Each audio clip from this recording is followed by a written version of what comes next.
Hey, everybody. It's me, and we are live. All right, Arc Knight, and the other six of you out there lurking. Hello. We do have some stuff we're going to get done tonight, so we are going to get right into it. We've already done a couple little odds and ends that were not necessarily photogenic. One of which being I cleaned out my fish tower this afternoon. You can see it's nice and clear now, the way it should be. It's a little challenging to clean, especially in here. I've done it in here a few times now, and it's just kind of a pain in the butt getting it wiped down on the floor and then rinsing it. And I found it a lot easier today. I just took it in the other room into the shower.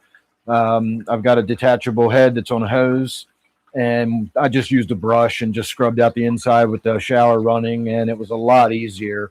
I also, when I installed it, I got every last little bit of air bubble out of there. I know that doesn't matter because the air bubbles will accumulate in there. I'm not really sure where they come from, but I will get air bubbles in there over time. But as of right now, it is air bubble free. So we're going to put a little bit of food up inside there, and I'm going to get the camera zoomed in on it a little bit. I'll try to anyway.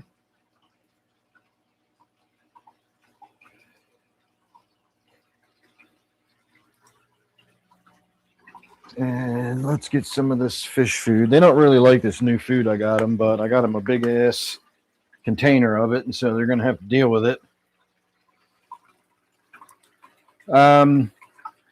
After Wednesday night's live stream, I did my members only live stream, and I was in the process of filtering the tank for the afternoon. And after the live stream, I just shut the filter down, but I left it intact.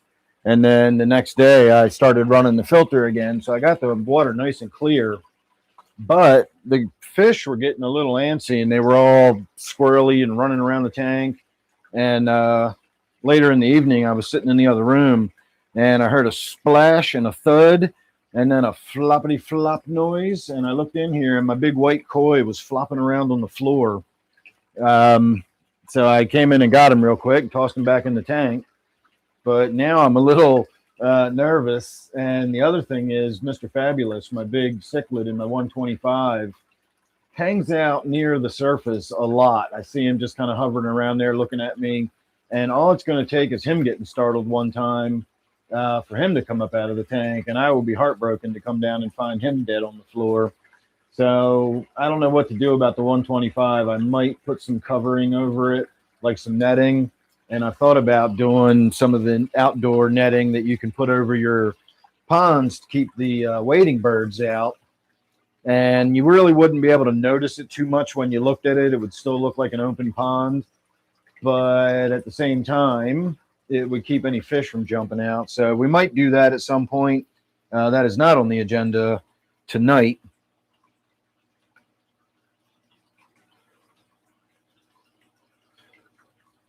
But we do have a couple other things we're going to get done. Hey, Neil, how are you? Fish blow bubbles. They might. TK, how are you? Yeah, I don't think it's the methane. But you will get air bubbles that will develop on the side of the tank. And, I'm assuming the same thing happens on the inside of the glass. Air bubbles will develop, or the fish will splash right near the surface, and, a bubble will kick up from them. And then again, like you say, the fish will release air bubbles sometimes. I don't notice that too much with the goldfish, but the air breathing types of fish like gouramis and stuff like that will certainly release air. It's interesting how they're not really going up inside the tank. If you look in there, there's one little gambusia swimming around in there down near the bottom. It looks like a guppy. That is a native gambusia. I can't believe I still have some of those left. That thing's got to be 5 years old by now. I didn't think they lived that long.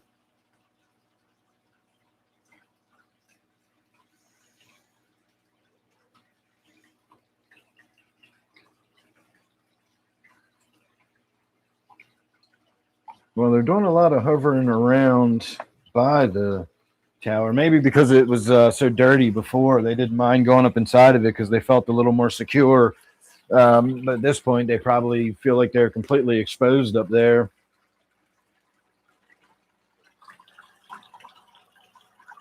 And again, I know they don't really like this food either, but they're going to have to deal with it because I got a kilo of it.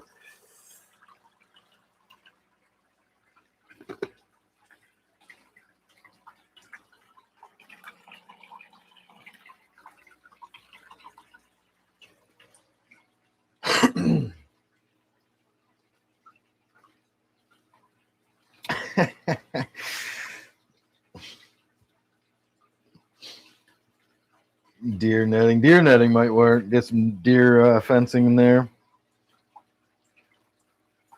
Yeah, as I was saying something about the detachable head with the long hose or whatever, I was listening to myself and thinking phrasing, but it was too late. I was already saying it, and then I decided I don't care. If somebody wants to have some fun with that, they're welcome to.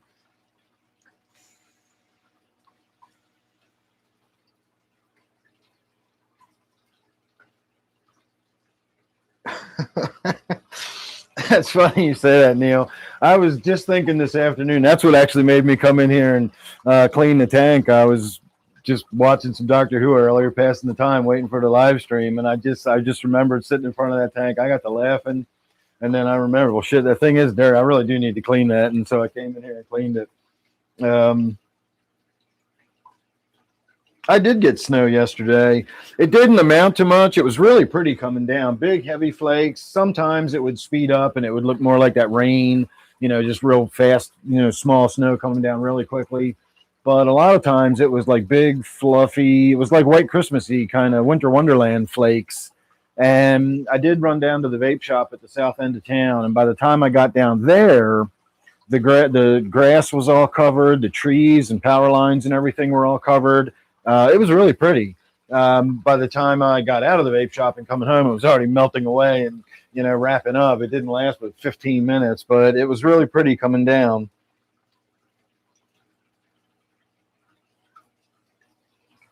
Yeah, I'll remember that live stream for the rest of my life. That was fucking legendary.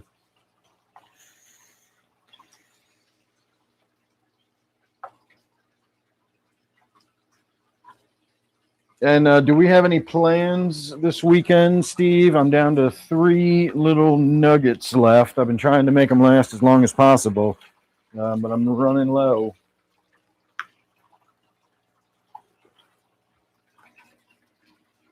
And I think we might do a little quickie water change in the Great Wizard Quads tank tonight. If we have a look at that, you will notice that the water looks a little cloudy. And I'm not sure if it's cloudy or if it's a little green. It definitely looks cloudy on the monitor. But it looks kind of green here in person. And I'm wondering if it's not algae. If it's green water, that's going to suck. Green water is so hard to get rid of. So I don't know exactly what's going on with that tank, but just to be better safe than sorry, we're going to do a water change on that one tonight. Let's see. What did I do in here today? Anything? No, not really. I will. Actually, we can do this real quick while I'm standing here. I've been meaning to do this all day, too, and I keep forgetting. I got a couple of fronds in here, whatever you call these things. Call them leaves. I don't think they're technically called leaves, but we'll call them leaves. So we'll cut them out of there. I did get in and cleaned out the pump this morning. The water flow was really reduced, and that's usually when the pump for the waterfall has a bunch of gunk in it. And considering what I did as far as stirring everything up to get it all cleaned out, it was no wonder. It did indeed have a ton of shit, packed into it. So we got some nice, good, vigorous water flow again. Got the tower cleaned out.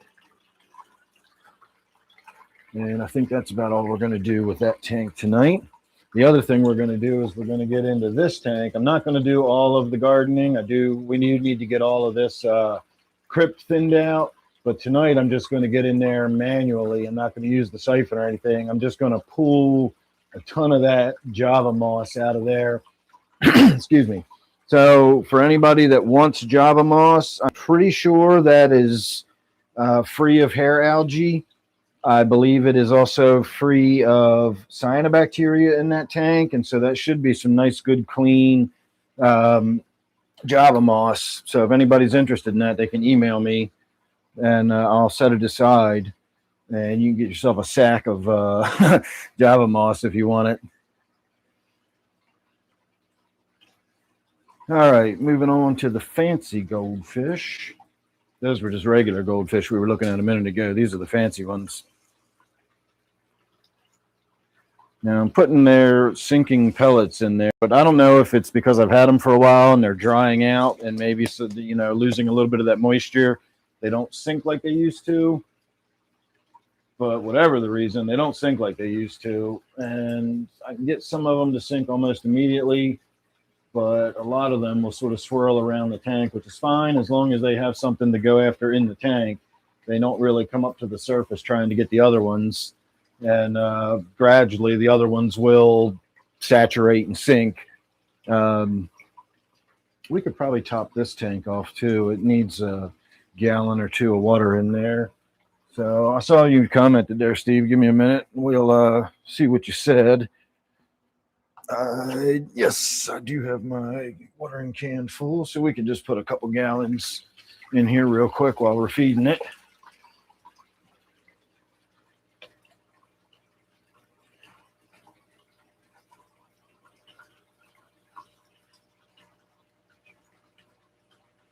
Still got that little chunk of Anubias in here floating around. I got to do something with that. And I've also got that huge chunk of Java Windelov that I pulled out of my office tank. I've thought about putting that in here, but I'm still not sure. If anybody wants to see that, let me know. I can run upstairs and grab it. It had a lot of hair algae on it, but I don't think that would be a problem if we put it in this tank. So maybe we can do that. Again, if anybody's interested, let me know, and I can run upstairs and grab that at some point.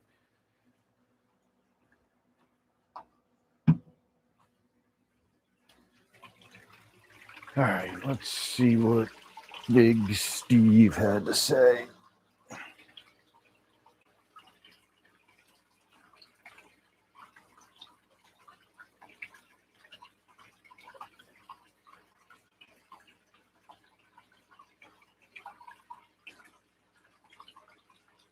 Oh, that sounds like a miserable day.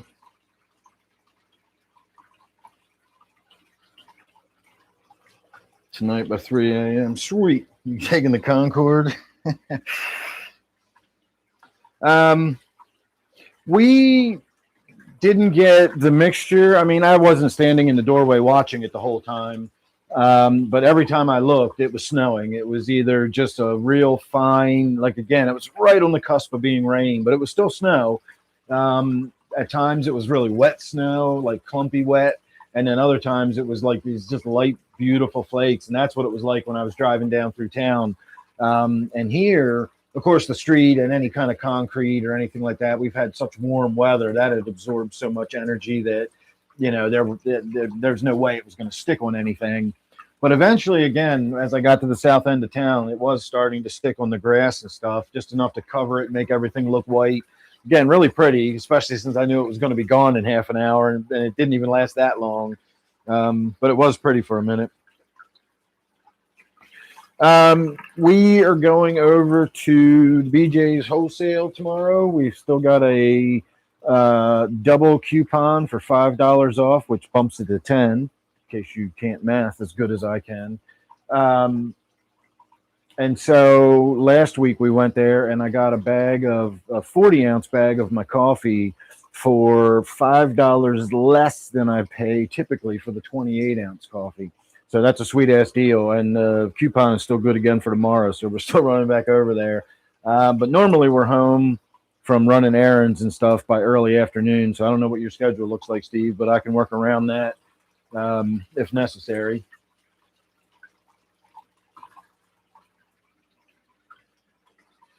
All right, let's move on to the next tank so we can get everybody fed and I can still get some stuff done.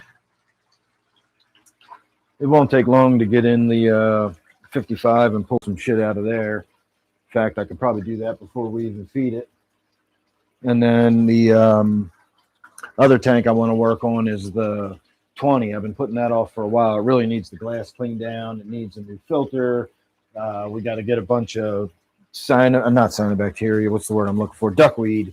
I get all my nuisance plants confused. Although I get it, I know cyanobacteria is not a plant, but it's green and it photosynthesizes. That's close enough. All right, everybody, have at it. Let me see if I can turn that spotlight on and get them looking pretty.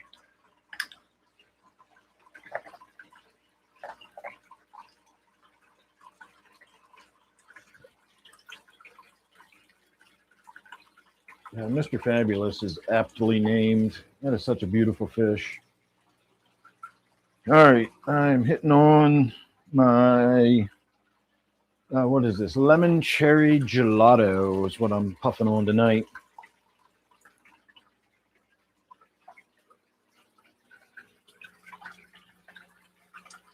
Hey, Alan.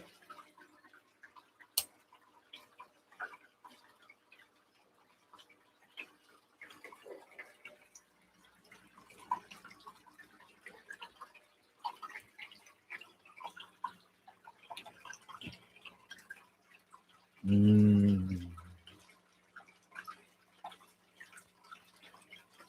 89. We went back to chilly and damp. We got up into the 80s the other day, but it's been kind of bleak and chilly and raw out the last couple of days. I'm not complaining though; it hasn't been bad at all.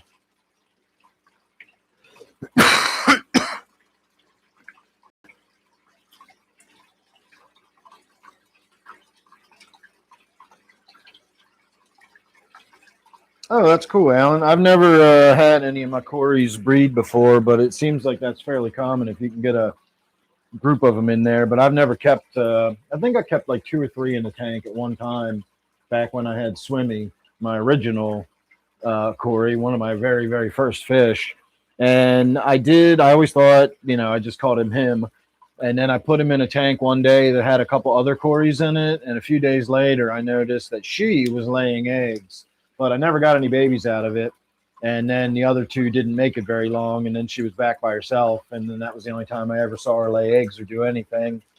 But I've never had a ton of luck with Corys in my water. I'm not sure what it is because I'm pretty sure they like soft water, which is what I have.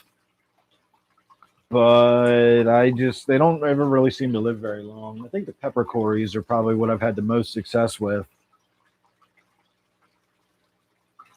It's one of those fish I've just tended to sort of drift away from over the years. You tend to figure out which fish don't do well in your water, for whatever reason. They just don't seem to do well when you get them, and eventually you just kind of stop getting them. I got a few fish like that, the German blue rams, neons.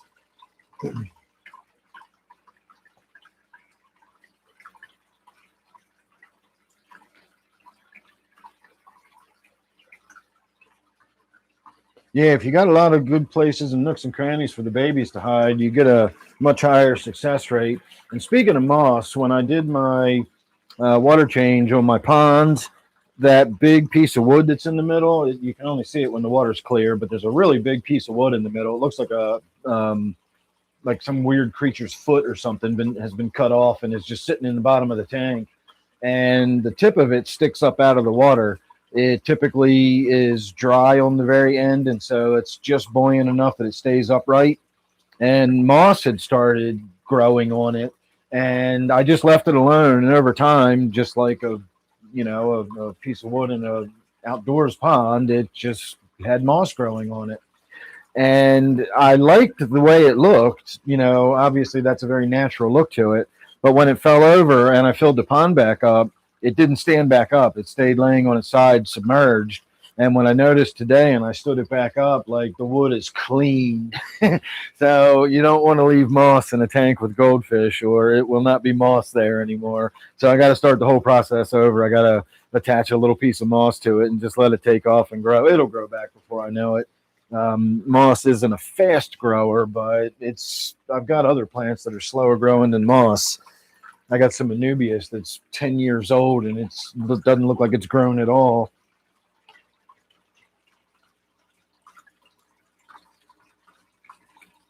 Yeah, mosses, fungus, and lichen are three of my favorite things to look for when I'm out walking around in the woods and outside. I think moss is a really, really basic plant, but moss is very specifically moss. One of the things that makes it moss is that it doesn't have a root system. It just sort of loosely attaches to whatever surface it's on. But it's like super drought resistant. Again, it has no roots, and so it has to rely on just getting wet when it rains or from the dew in the morning. So it's definitely some durable stuff. I got a couple chunks that I've just been letting evolve as they've been attached for a long time. And as long as you can keep one end, just down in the water, it will pump water through the rest of the plant. And this is slowly creeping its way up. It's even growing up all the way around. No, it's just green slime, algae shit. The moss apparently is right up to there. Yeah, see, that's just nasty green algae. And then this is another chunk that I didn't attach either one of these. These just sort of got here and started growing. I honestly don't know what kind of moss it is. I don't know if it's terrestrial or if it's a Java moss that's growing on it. This one looks like Java moss. I used to get mushrooms that would grow out of this piece of wood, but they don't grow anymore. So I guess the main mycelium has finally, run its life course, and I don't get any mushrooms anymore. But that's a cool one, seeing mushrooms grow out of there. All right, let's move on. I still haven't got this damn bucket out of here. That was on my list of things to get done before the live stream started tonight, but it's too late now. All right, the first thing we are going to do before we feed this tank is we are going to reduce the swamp. It's covered in duckweed. Looks like the damn Everglades. Let me see if I've got, I'm not sure where I left it. I think I left it in there, probably right next to the damn tank. Yeah, it's sitting right in front of the tank. Let's get some of that duckweed out of there, and then we'll feed this tank real quick. And then we'll move on to the 55, and we'll pull some of that Java moss out of there.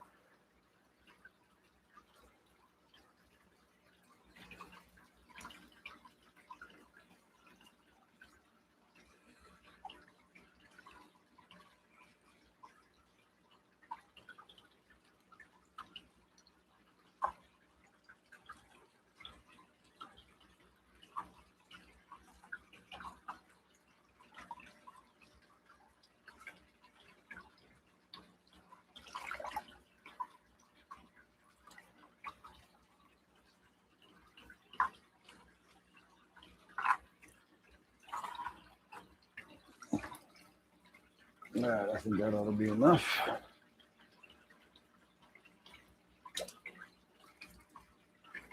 It's a pretty hefty chunk. So now we're going to put it over here.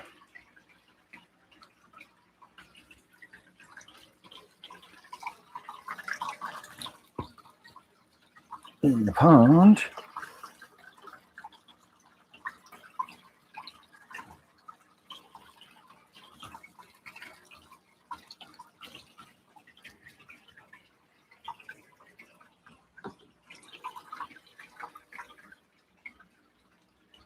All right, let me go all the way around again.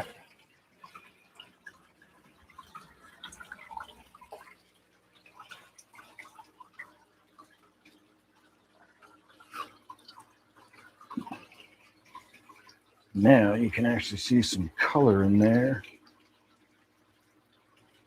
Give me a second, I'll turn that light off and reduce the glare, and we'll zoom in a little bit, tighten it up. Turn this stupid spotlight off.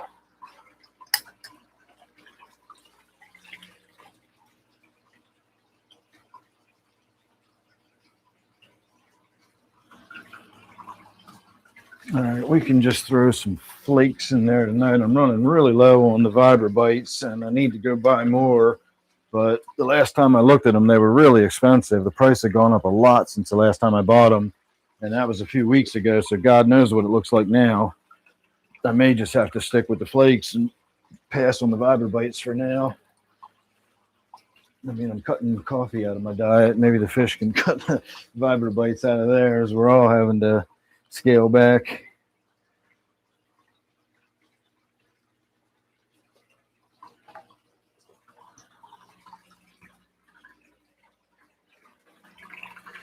All right.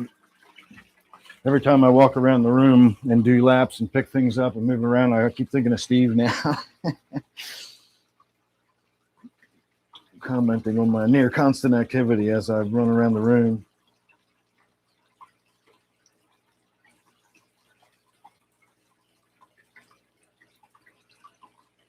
I don't know if he got murdered by him or not. The last one I had that was alive was in the...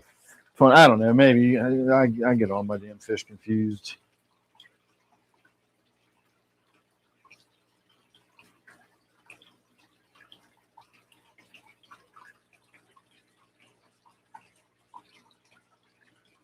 Yeah, floodplains are cool. It goes the landscape can change dramatically very quickly. Oh man, a bunch of that duckweed must have fell out of my net when I was holding it in front of the camera because the bucket now has a bunch of duckweed floating in it when it didn't before. All right, Alan, you enjoy your spliff and then have a good night's sleep.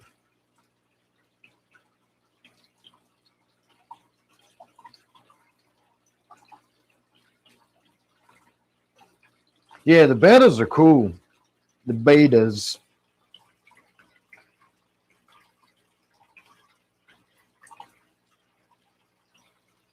Yeah, I like the Dumbo ear guppies too. They are expensive, and I don't like spending that much money on something like a guppy. I don't mind spending a little money on something that's going to be a little bigger and a little flashier, but a guppy, I don't know. I've seen them for like $20, $15.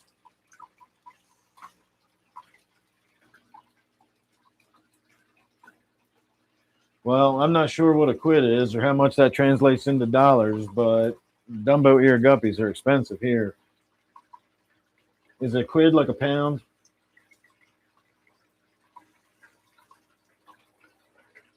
$1.30. So you got 4 for $13. That's pretty damn good. I couldn't probably get one for that price here. I don't know. Maybe PetSmart might have them for $9.99 or something like that. But the last time I saw the Dumbo ears, I just remember thinking, there's no fucking way I'm spending that much on guppies. Because I don't ever buy a guppy. You got to get a group of guppies. And, you know, if they're even $10 a piece, that's what, $40, $50 worth of guppies.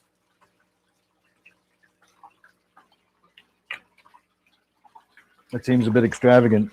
I feel bad now that most of my, not most, but a lot of that damn duckweed must have fallen out of my net. Well, that's not actually very much now that I'm looking at it. But that didn't have anything in it at all except for like some scum floating on the surface because it's been sitting there for so long. I thought about using it to top off some tanks, and then I saw it, and I was like, yeah, we'll just go ahead and dump that out. So I had the thought of taking the net and scooping that duckweed out for the goldfish, but I think I'll just throw that away too. They get plenty. Can you see that weird brown stuff in there? Where is it?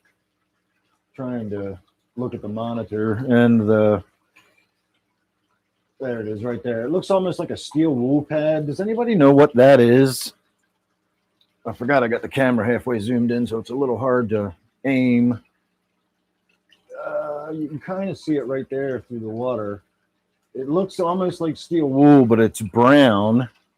And I've got it growing on that. Hey, little fishy fish.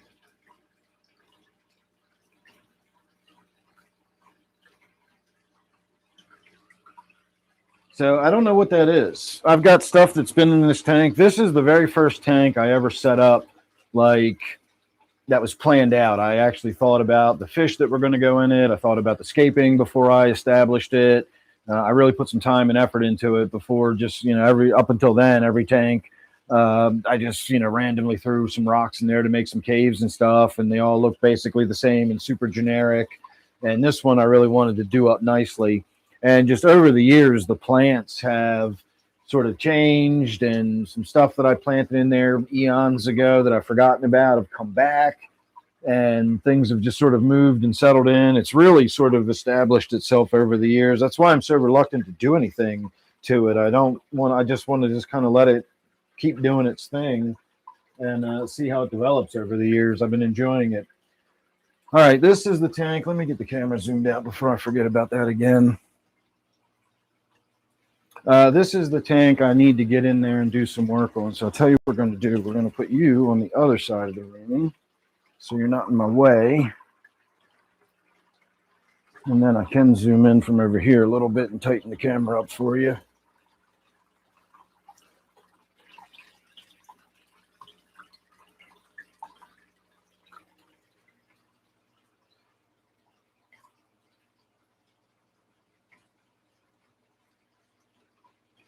So I'm just going to get in there manually and just pull a bunch of that out. I do have a bucket down here ready to put it in.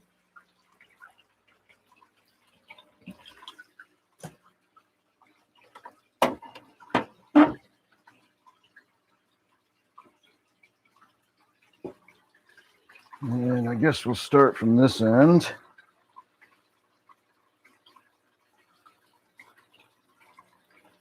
This is going to have a lot of mulch and stuff in it from down here on the bottom. It might even have some substrate in it.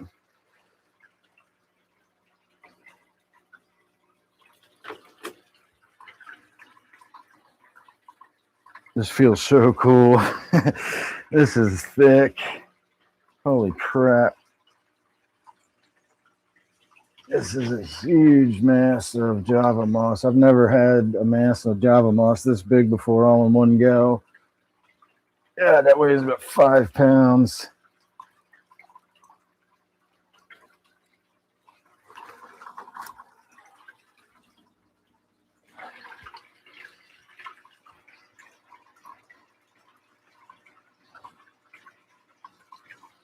Yeah, this poor fish must not have hardly had any room to swim at all. They must have had channels carved through the moss.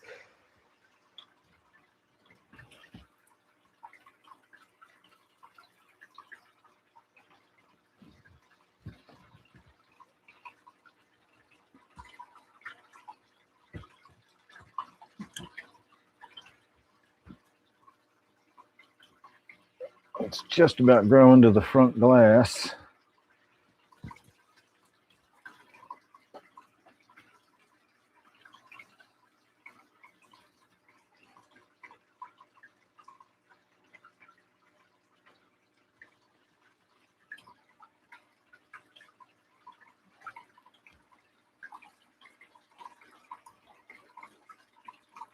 Now, I will say, if anybody wants this, you are probably going to get some snails with it. And whether the snails survive the trip or not, I don't know, in the mail. So you might get a bag that smells a little funky on the other end because it might have some dead snails in it. But if you want enough Java moss to fill a pond, I got you covered.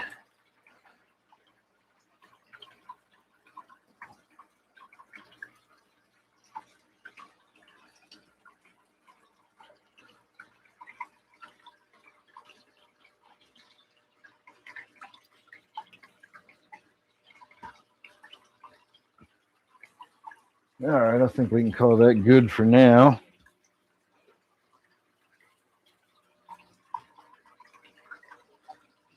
And maybe Sunday night, if we do the live stream on Sunday, we can get in here and get some of that crypt thinned out.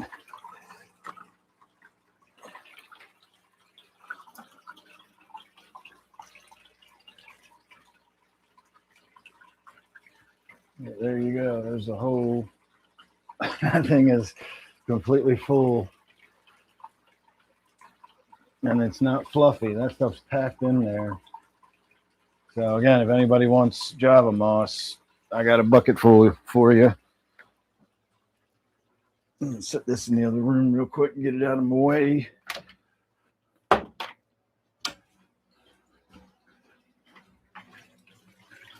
Oh crap, you can see fish in there now.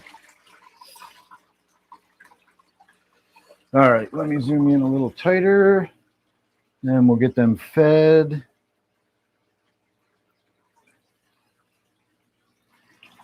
And why don't we stick with the flakes tonight? Where did I put them? Here, I put it.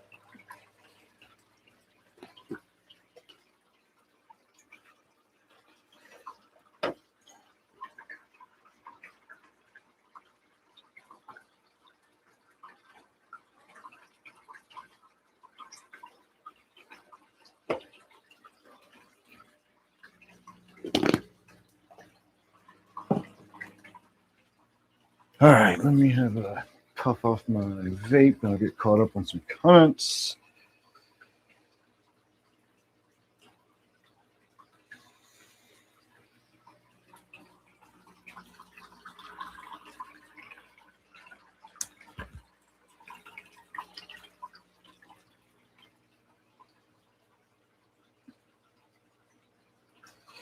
All right, let's see.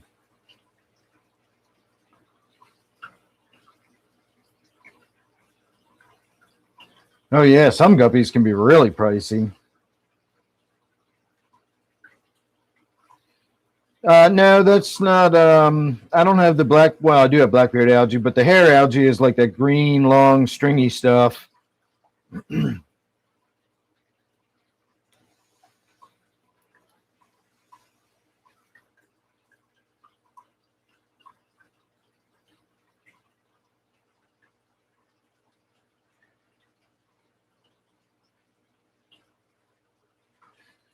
Yeah, pound for pound, I definitely have more Java.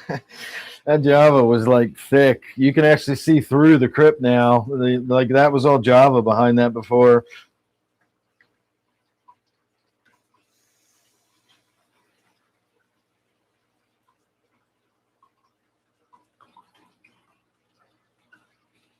It depends on what I've got. If I'm doing like a water change and I suck a bunch of Java out into a bucket, oh, you can actually see the Synodontis catfish in there. See it swimming around in the crypt near the bottom in the center?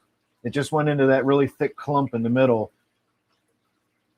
And it looks like it's swimming upwards. I think it swam towards the back of the tank. But keep your eyes peeled. If you see that little dark colored fish wriggling around in the weeds, that's my Synodontis. That fish is almost 15 years old now.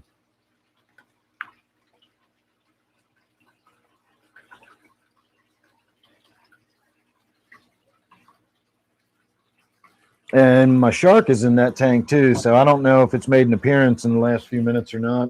I haven't noticed it, but if you keep your eyes peeled, you will see a red-tailed shark in that tank.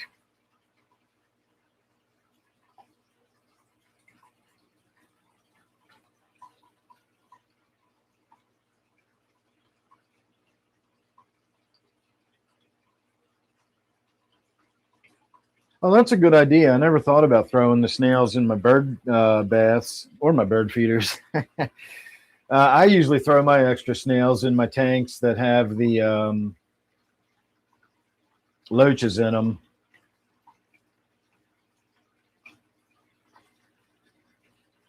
As far as my extra plants, if it's nothing big, if it's just a few little floating bits or some duckweed, I flush that down the toilet. But when that crypt, obviously, if I was getting rid of that, I would just throw that in the trash. If I'm doing a water change upstairs and I've got a bunch of stuff in a bucket, I'll just go ahead and throw that out in the backyard. I'll just dump the bucket out in the backyard. It gets run over with the lawnmower, or just breaks down into the yard or whatever. Actually, let me get you onto the next tank, and then I'm going to run up and grab that other plant I've got upstairs. And that's the whole idea behind it's supposed to look like one big tank, although you've got three separate individual setups. I thought about doing 355s in a row, but the 40 wound up on the end. Originally, that 40 over there was actually angled at a 45 degrees. I don't know if you can see my hand or not. It cut across this way and came out to about right here. And the idea was, when I got this tank, it was supposed to be a 120, which is only 4 feet long, but really it's like 2 feet deep. But they didn't have it, and I wound up getting this 125, so I had to rejigger this whole corner and put that 40 flat against the wall. And then that let me have the 6-foot tank because I still needed a space right through here to be able to get to the other end of the basement. And if this was still kicked out, this tank literally would be almost touching this tank. It would have just completely blocked off that end of the basement. But the idea is to just feel like you're inside a fish tank. It's just one big round, fish tank in the round.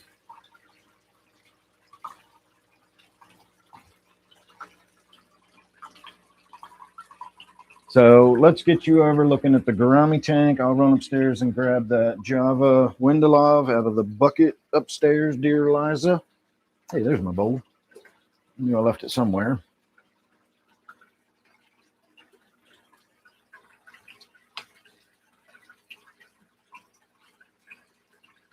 All right. Let's see. Hang on a minute. You're going to zoom in, and I'm going to zoom you back out. I don't know why I can't tighten it up when it's at full screen. I touch it, and it goes into a tight block, and then I got to expand it. I can't contract it. It's weird. Anyway, you're there. Let's see. I guess we'll stick with the flakes since that's the theme we've been on tonight.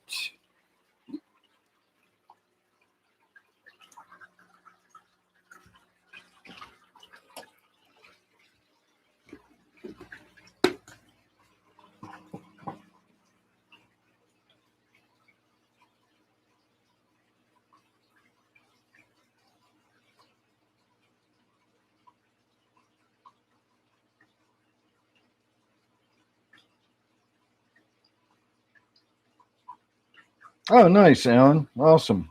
I'm glad you were able to get him back. Those are, do I still have coolie loaches in there? I honestly thought all the coolie loaches were gone out of this tank.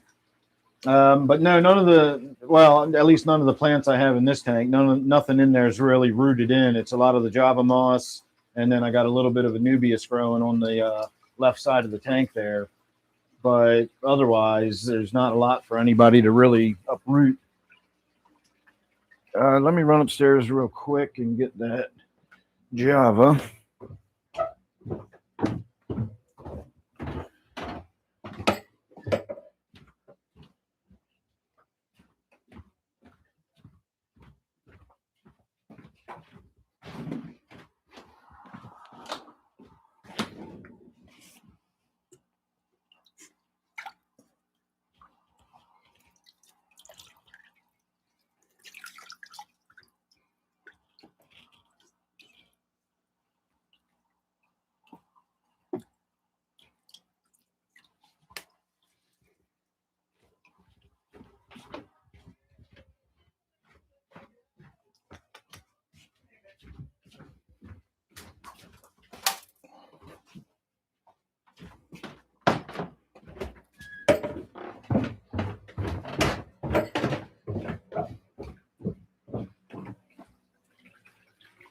All right, this is actually several chunks of Java. So that's a pretty good size one there. I got a ton of babies. There's even a bunch more babies in the bucket I didn't bother to grab. But that's got Java moss growing in it, and it's probably got the hair algae in it. But that's a pretty good chunk of the Java Windalov. We could put that in with the fancy goldfish. And then I got a couple smaller bits. Again, it's got the Java moss growing in there. A big old chunk of Java moss. So I definitely have a lot of the Java Windalov to do something with.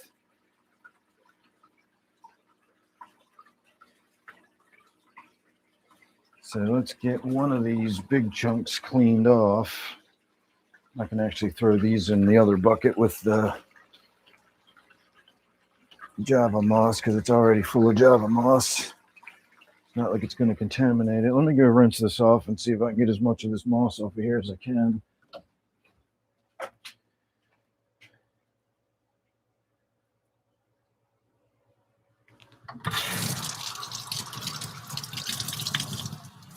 Knocking babies out of it already. And I honestly don't think the Java moss one there's going to be a problem if it goes in the goldfish tank. The real problem would be keeping the goldfish from eating the fern. They'll eat any damn thing. Yeah, so many babies. If anybody wants any Java Windelov, I got a shit ton of that too, apparently.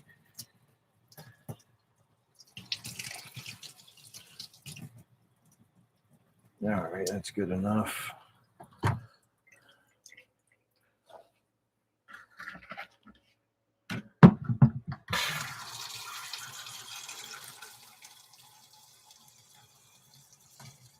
Just putting some water in this bucket so that the Java's in the water. The Java moss will be okay the way it is for now anyway. I can cap that off later. All right. Let's do this real quick since I got it in my hand.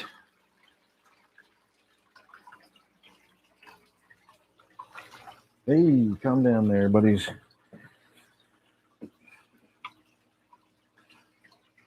All right, where do we want to put this? Let's put it back here, but I need a good stone to put it on. Figure out something to do with this. Let me see. That's a good stone to put it under. Oh, it's cold.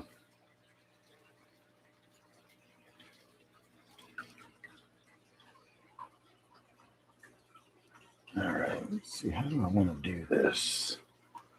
Let's actually do this. We're going to put it on this stone. And I'm going to go in the other room to my box of rocks. And I'll be right back.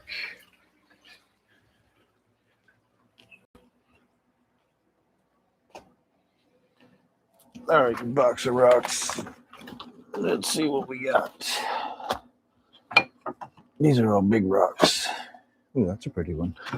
Ouch. Oh, I think that'll do perfectly.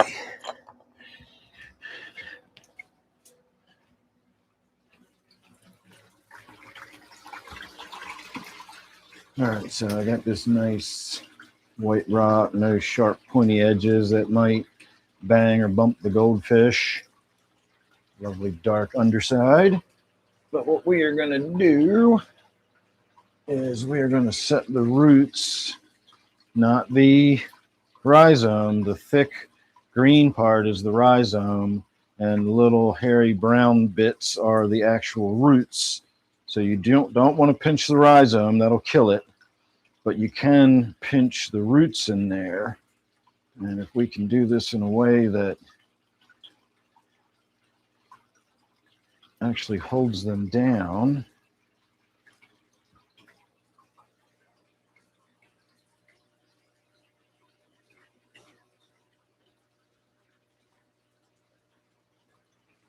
that should start growing and attaching to the rocks, and it'll kind of lock itself in place. The top rock will hold it in place long enough to attach, and then of course once it is attached, if it grows between the two rocks, it'll kind of prevent the goldfish, if they're chewing on it and tugging on it, it'll keep them from pulling it apart. But that's going to be if we can get it to actually root in and establish, but that'll remain to be seen. So there you go. There's some Java in there. Let's see how long this lasts.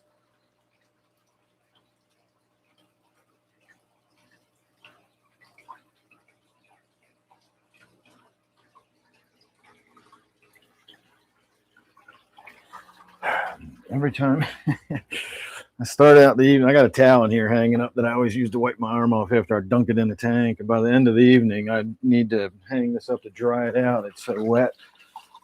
All right, let's move it on to the next tank. I'll come back and get caught up on some comments here in a moment.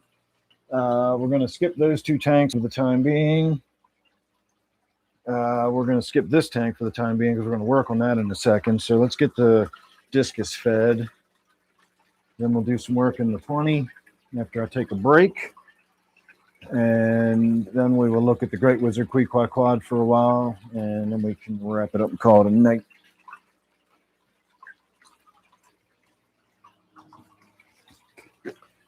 All right, sticking with the flakes. Well, the crisps.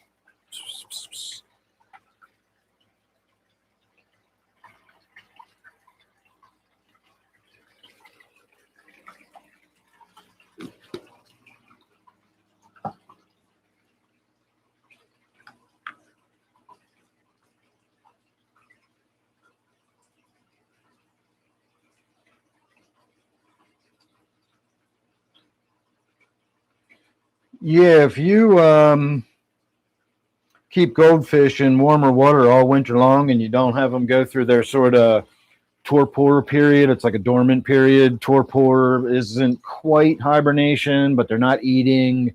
They're barely metabolizing. And then when the weather warms up and the temperature gets up over 55, they start eating and, you know, come back to life, so to speak. But if they don't go through that cycle like mine, they just stay in the pond all year long. The water is a cooler temperature. It's, you know, low mid 70s, but it stays there all year round. And so they just grow all the time. And my koi are already getting pretty damn big.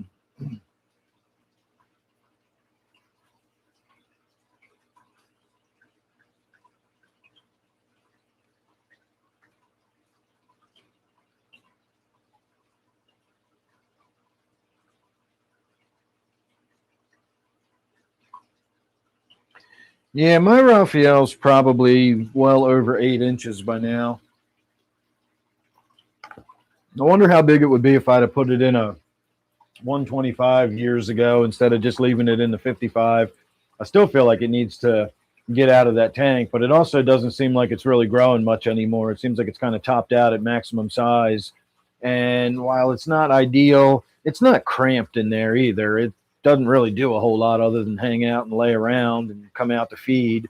It's actually out now. Man, it is getting fucking chunky. God damn.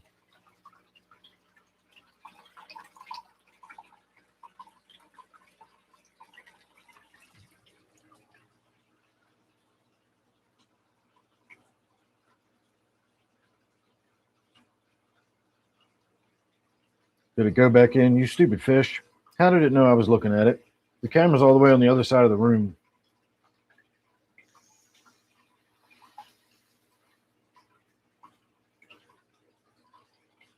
Yeah, I have a rubber lip pleco in that tank too. That is probably my most heavily stocked tank. If you go by, you know, pounds of fish per gallon of water, that's only a 55. And I've got all those loaches in there. I've got the pleco, you know, the rubber lip pleco on the bottom. I've got that huge Raphael. I've got that big skunk or that big red tail loach in the back. I got the discus, I got the angelfish, and neither one of those are small. I have all those black skirt tetras. I've got the gouramis that are still in there. That's all in a 55. So I guess I'm probably, the more I think about it, I'm probably answering my own question as to why that tank always has cyanobacteria and, you know, so on and so forth in it. So anyway, let me get you back onto the discus tank here for a few minutes, and then we'll get some more work done.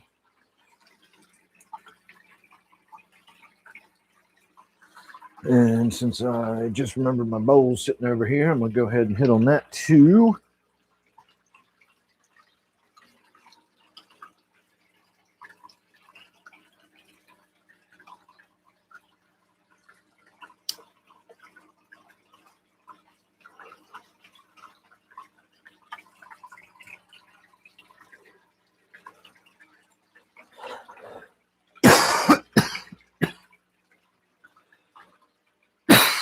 The store-bought weed is so harsh.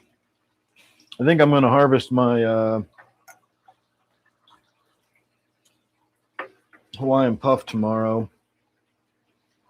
Here, let me take my tablet with me. Actually, let me take my phone with me so I can see what we're looking at. I've never actually seen what this looks like because every time I carry the camera in the other room, I can't see the monitor anymore. So I'm going to bring my phone and I'm going to show you what my current Hawaiian puff looks like and see how much the colors actually come out on camera because it is such a beautiful plant. Doing some cuttings of some house plants too.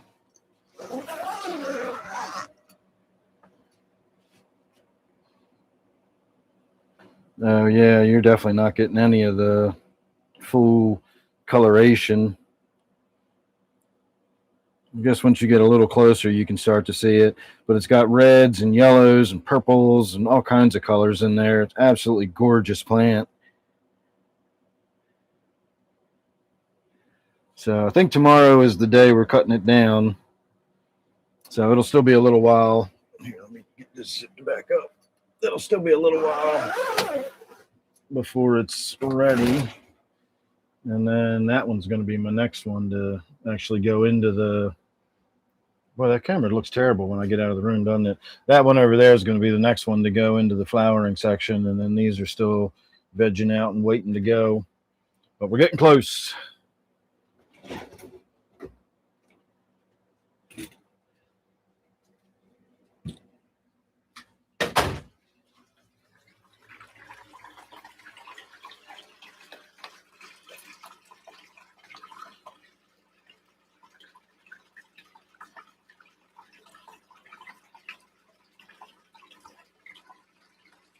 All right.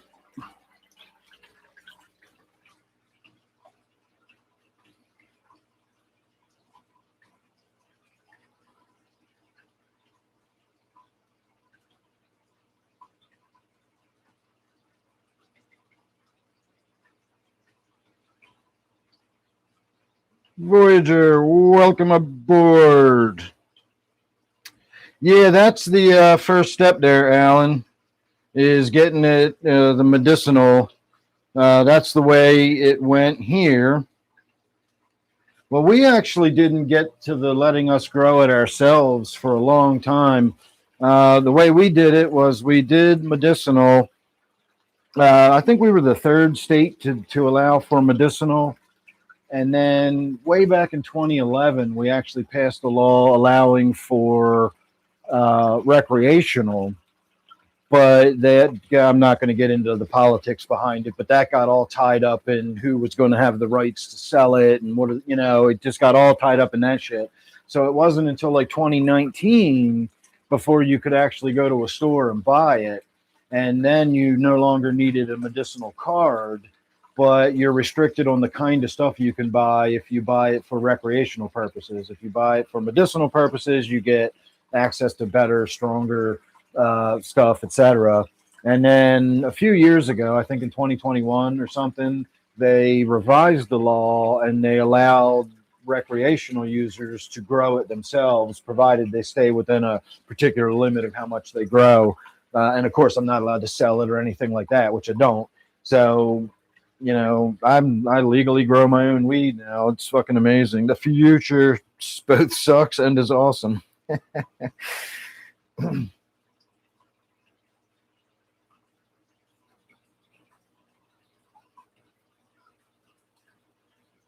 I've always wanted convicts, but I've never actually gotten them. It's just, I've got limited space. When, a tank opens up where I could get something like that, there's always such a abundance of choice of what I could fill that, niche with. And no matter how many times I've gone down to get the thing, like I always come home with something else. In fact, the bright orange fish you see in here were supposed to be Bosemani rainbow fish.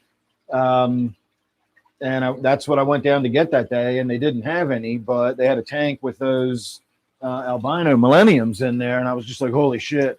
And he's like, if you wait, I can get you the Bosemani in a couple of weeks. You come back. And I was like, nope, we're going home with these today. He's like, all right. So I've got them, and that was like, I don't know, God, 7 or 8 years ago. Now I'm just waiting for all them to die off, and I'm going to try again to get the Bosemani in there.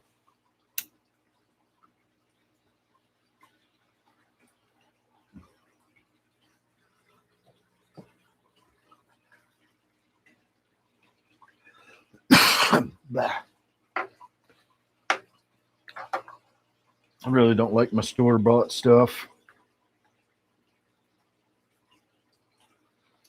Convicts, I don't really know. I'm going to guess maybe a 40.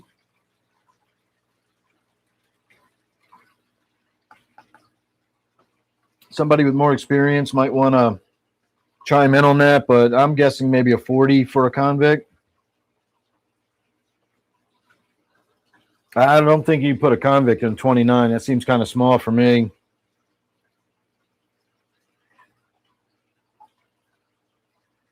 Let's see what the computer machine has to say.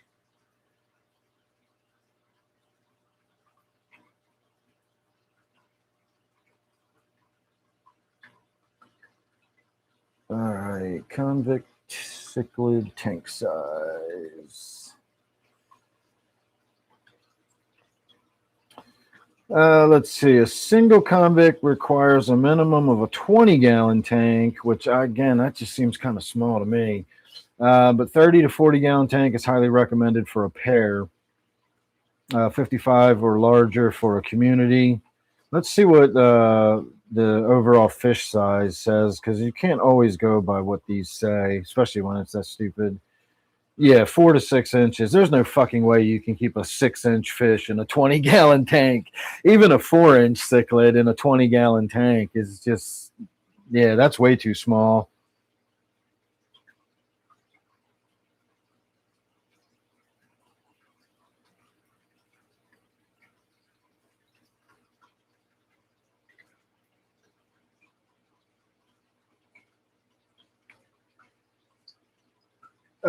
Let's come here and look at this for a minute. This is my shit. I didn't put the monitor screen back up. Oh well. You see her back there? You see that spotted tilapia cichlid? This is in a 125. She is about 7 inches, so that's a little bit bigger than what a convict might eventually get to.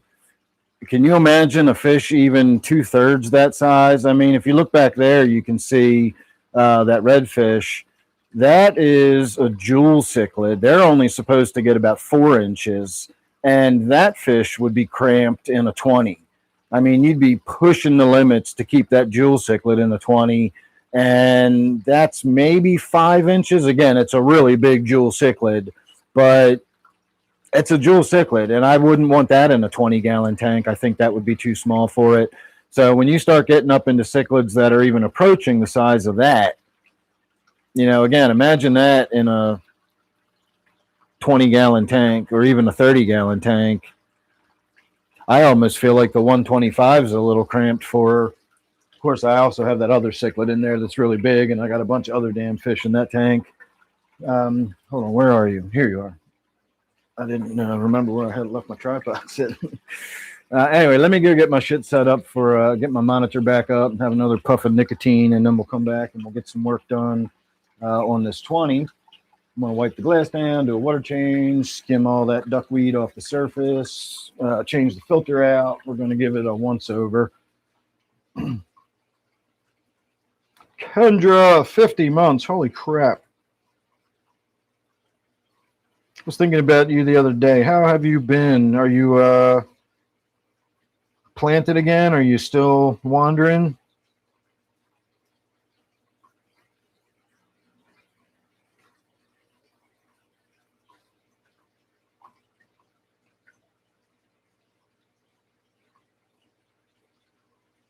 $190 long. That would be awesome. I don't know where Shamu is tonight, but Shamu's got a bunch of 300 or a 300-gallon tank, and that's awesome. It's 8 feet long.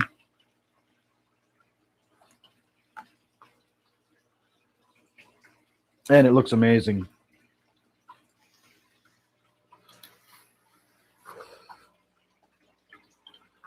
All right, I got my monitor back up. All right, give me a minute, and then we will get on to the tank maintenance.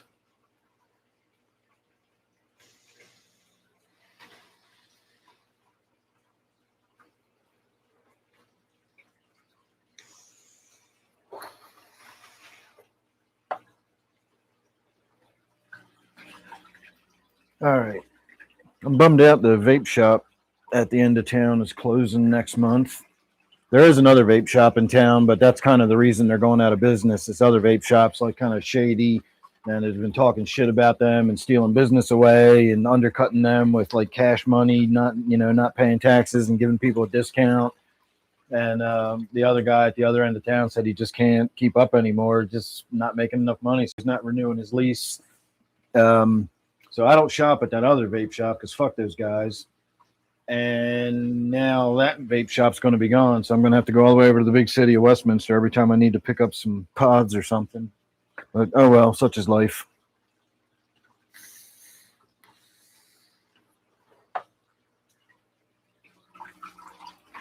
All right, let's start with getting some of that duckweed out of there so that when I stick my arm in to clean the glass down, we don't bring out most of the duckweed on my arm hair. This has got duckweed and hair algae and funky stuff. And so we're going to just, well, I don't know. This doesn't look too bad. We can put this in the pond, I guess. No matter what's on it, the goldfish will eat it.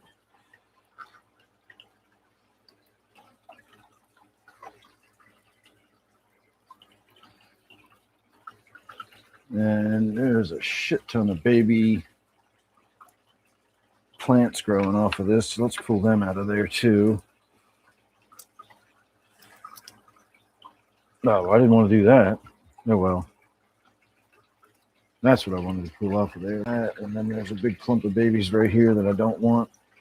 And then there's more babies back here that I don't want. So all of that is going to go right in the pond. The intake filter is completely covered with duckweed, which is why the water wasn't flowing. Still going to change the filter. It's been a month of Sundays.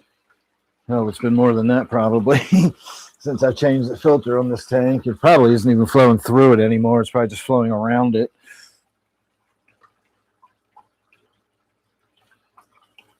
See, my goldfish pond is my plant garbage disposal. Any kind of plant I have that I don't want, even like house plants and stuff that I trim. I got a bunch of plants around the tank that aren't aquarium plants, but I grow them next to it, sitting on the rail. And when I trim those, I throw the trimmings right into the pond, and the goldfish munch it up. They eat everything, unlike Mikey.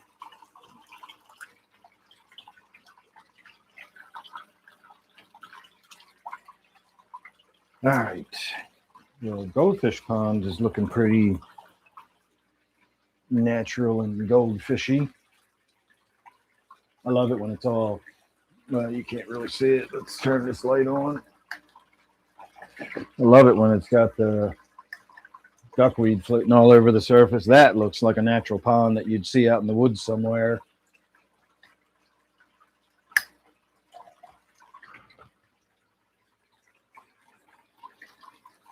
All right, next on the list, we're going to wipe the glass off. And then we're going to do a water change and vac it a little bit. This is mostly hair algae on this glass. I need to get something better in here for algae eating. Oh, you know what I should put in here? I should put some guppies in here. Maybe I can get a $15 Dumbo ear. But that's totally what I should put in there, some guppies. I used to have guppies and live bears in there. It's probably why I didn't have an algae problem. Now that they've died off and I've got the Rasporas and tetras in there, they're not really algae-eating fish. And I got hair algae just growing all over every damn thing. I think we're actually going to do a water change with the real hose instead of the gravel vac this time. I want to really slurp a bunch of crap out of the tank.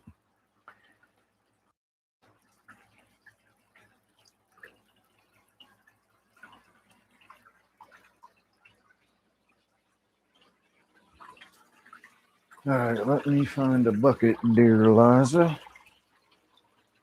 I found one. Let's see if it's empty. I think it's got gravel or something in it. Oh, holy crap, it is empty. All right, we got a bucket, everybody. We're halfway there. Now all we need is a hose. And I got a pretty good idea where the hose is. Should be where the hose belongs. And look at that, it is.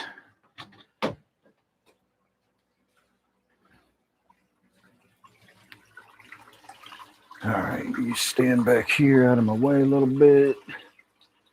I will try to stand out of your way a little bit. Let's see. All right. This is a really short hose, so I can't just drop one end into the bucket. I gotta hold it there.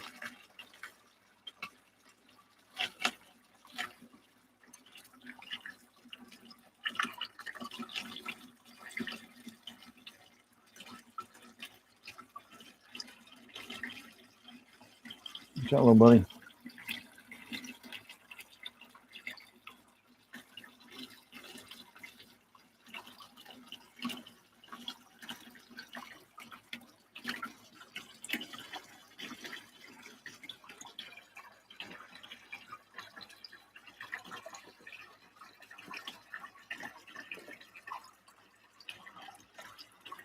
Oh, he almost got sucked up. Oh, I got snail shell snag.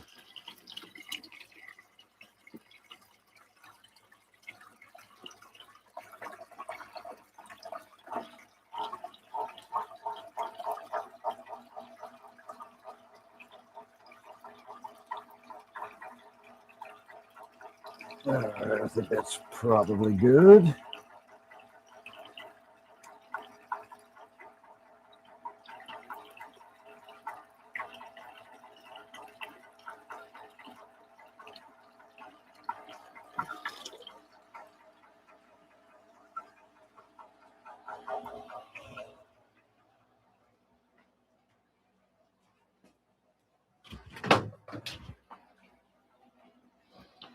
All right, I'm gonna fill up a watering can full of groundwater. This is not going through my water system. This is directly out of my well. So it's room temperature right now, but once I go through what's in my pressure vessel and it actually starts pumping it out of the ground, the temperature is going to drop really quickly. Actually, I'm feeling it now, and it's already getting down to like well water temperature.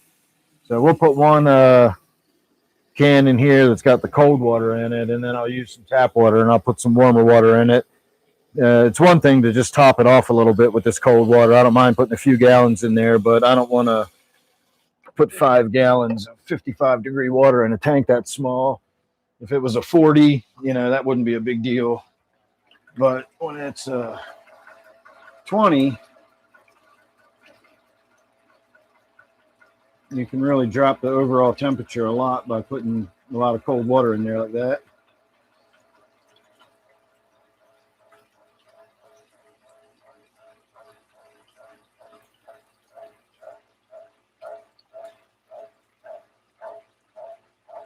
Oh, I just rolled the kayak over. I hope the guy's okay. Hang on.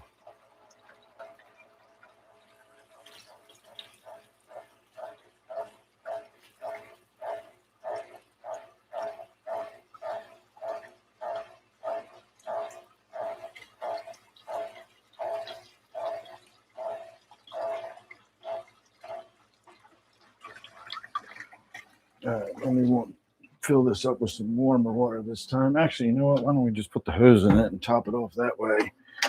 That makes a little more sense. While it's filling up, I can put a new filter in it.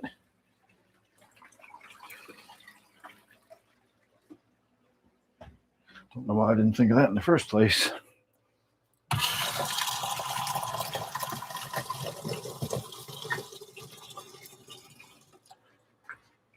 All right, let's cut a piece of filter while I'm here.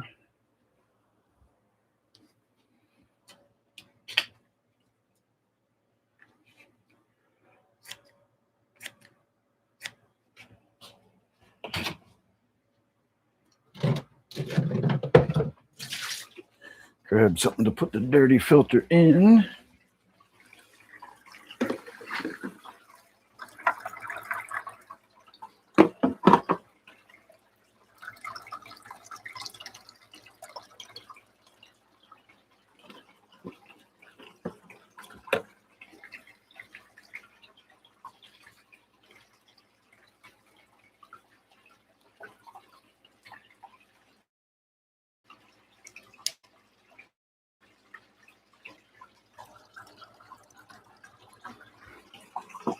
All right, that is the beauty of a hang on the back filter, is you can do a filter change that fast. And you ain't going to do that with a canister, that's for sure. I'm actually thinking about getting rid of my canister filters. Just next time I do a water change on my discus tank, maybe just disconnecting the filter and not shutting, turning it back on, waiting and seeing what happens. If it works out okay, just leave it off. I tried that with my Gourami tank, and it didn't work. It really got a lot of stuff on the bottom. But that tank's very different than my discus tank. And I think the discus tank would be okay without a filter. And I'm almost positive my other 125, Daryl, would be fine without a filter as well. So I think next time I do a big water change on that, I might just disconnect the filter and see how that goes. I was thinking the other night about how the more, my journey continues through fish keeping, the more and more simplistic my tanks become. The more sophisticated they become, but they become sophisticated by becoming more and more simplistic. Just less stuff I have to do, less maintenance. Anything that's not necessary isn't necessary. Like, why have it on there if I don't need it? And the filter's beginning to fall into that category where it's just more of a hassle than anything. I go a year without changing them. Like the filter on my 29, I haven't changed the pads in that for so long. The water's just flowing around it. At this point, the filter on the 29 is basically a elaborate power head more than anything else. And when you get down to my canister filters, they are basically the same way. I mean, they can only be packed with so much crud before they're not really doing anything anymore. And mine go long periods of time without doing, getting filter changes or anything. So again, what is it really doing other than moving water around? And I can do that by easier means. I can use power heads and air stones, and I can move water around in other ways besides having a big stupid canister filter on there running, sucking up all that electricity. That shit ain't cheap anymore. All right, that is it for the work. Oh, you know what? Let's do a water change on this tank too real quick, because I don't like the way this water is looking all cloudy and weird. So we'll move this top light back out of the way. I think we can probably do both a feeding and a water change simultaneously, because I'm not really going to vac it or anything. I just want to take some water out of it. So we'll put some food in because she hasn't eaten all day. Let me try turning that other light on and see if it shows up. I got the light sort of moved out of the way and the cover's tucked underneath of it, but it might add a little more light. All right, let me go get the hose again.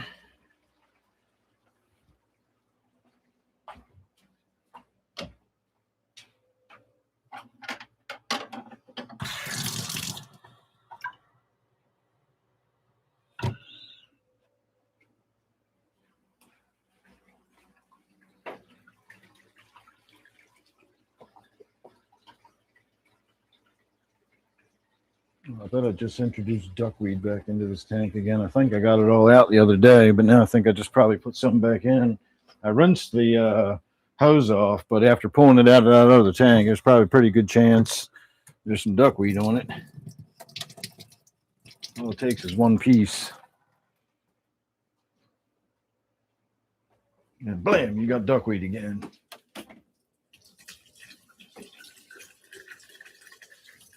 I dumped a bunch of lye in my drain in here. It had been backing up, not backing up, but just draining slowly. I kept assuming it was like the crud that gets caught on the physical drain, the grate, and, the stuff that gets sucked out of the tank builds up on that. So I scraped all that clean, but it was still draining a little slow. So I dumped the best drain cleaner ever in the world, which is lye. and I forgot about it. That was a few hours ago. So hopefully, as I run this water down through the drain, it'll rinse all that lye out. And it seemed like it was going straight down. Even when I just ran the water onto the crud on the drain, that just broke apart and just sloughed away. And like the drain's nice and clean now. I'm telling you, lye will clean the shit out of your drains. It depends on what you've got in your drains, though. If it's like hair and organic stuff like that, like plant material and buildup, lye absolutely destroys it. Bob, I don't buy anything on the dark web. All right, let's see. Where in the hell am I? Good grief, look at all these. All right, there we are.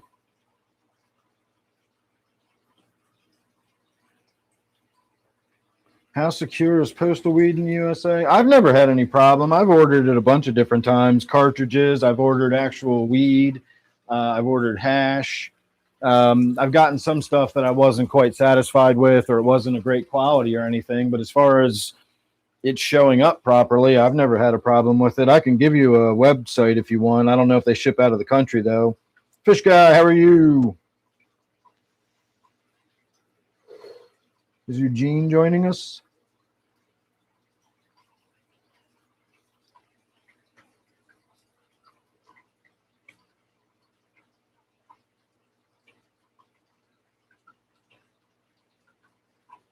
Oh, I am a star.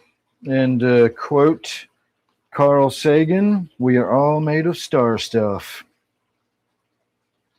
I like saying we're all made of star dust, but it's not really star dust, but it is star stuff, which is the way Carl Sagan says it.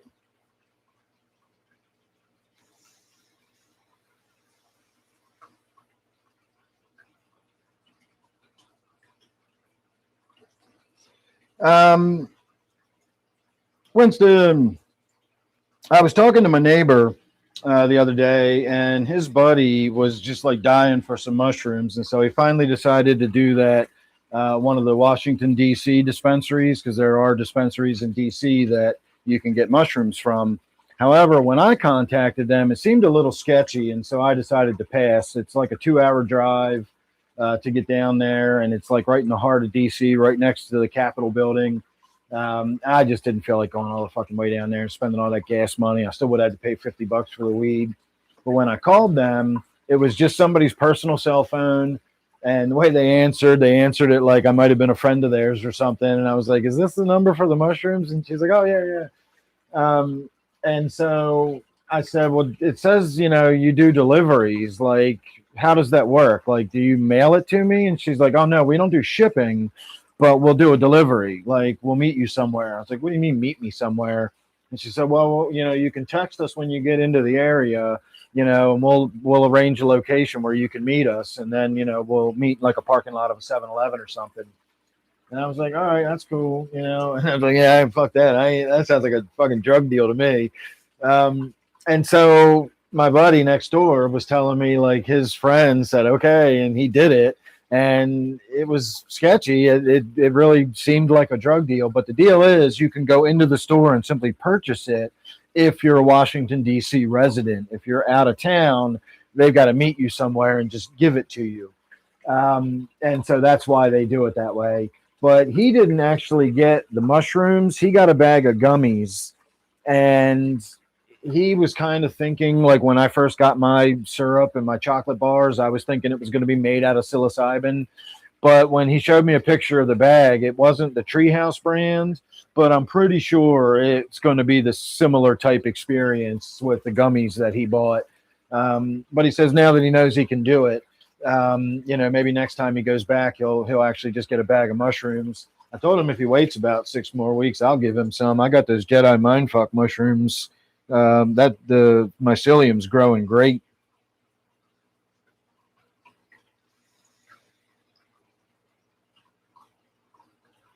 Yeah, I wouldn't try to do anything that's got to go through customs. Being mailed here, interstate is fine, but I wouldn't try to do anything overseas.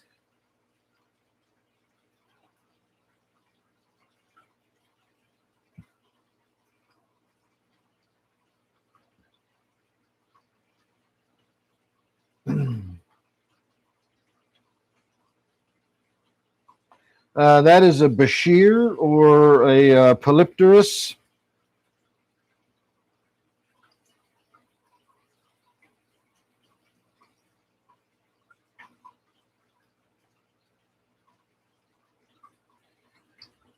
Let's see. My store takes cash only.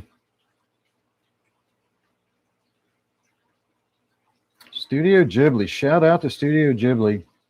Um, are you familiar, Alan, with the, I want to say 1978 Lord of the Rings done by Rankin and Bass? Um, I don't know if you're familiar with all like the holiday specials that are like the stop motion, like Rudolph the Red-Nosed Reindeer and Frosty and all that. All that stuff was Rankin and Bass, and they did The Hobbit, they did Lord of the Rings, they skipped the Two Towers for reasons. If you're interested, I can explain. And then they did Return of the King, a very abbreviated Return of the King. And I still think it's the best theatrical production of Lord of the Rings ever. It's a shame the way they skipped the Two Towers, but again, there's reasons for that. But The Hobbit, because The Hobbit was such a simple book and a simple story, they were able to make The Hobbit very like they cut some stuff out. They made a couple little minor changes, to accommodate the different medium, and it's just great. It's just they just tell the story of the Hobbit. It isn't all this dumb bullshit, long drawn out 3-part fucking ridiculous series like Peter Jackson made just so that he could cash in 3 times on the same story. But they just did it in like a 47-minute, or 48-minute little movie, and it was fantastic. But in the process of doing that, the animation team that got together was just like the fucking cream of the crop. It was the best animators. They did a really, really good job on it. And that animation group stayed together and eventually developed into what we now know as Studio Ghibli. So if you ever see that Rankin and Bass, if you know that, you can see the lineage, you can see the origins of Studio Ghibli in that. And obviously, if Studio Ghibli is attached to anything, it's just par excellence.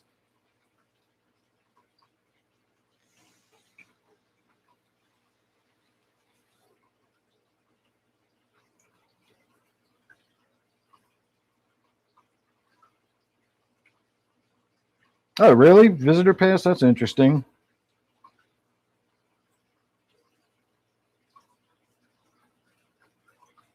Yeah, it's there's a bunch of different weird versions out there, but the Rankin and Bass one is just the best. If you ever want to see a fucking crazy Lord of the Rings that actually has kind of a cult following, look up the Bakshi version. He's the guy that did, if you're familiar with Fritz the Cat, he did like adult cartoons and stuff, and then he did a version of Lord of the Rings, and it's fucking insane. It's really interesting if you're interested in filmmaking and like animation processes and the way they do things, because he used a lot of weird different techniques to do it. The animation is really fucking strange. It's a bizarre version of Lord of the Rings, and there's a really fucking crazy Russian version that came out in the 80s too, if you're interested in that.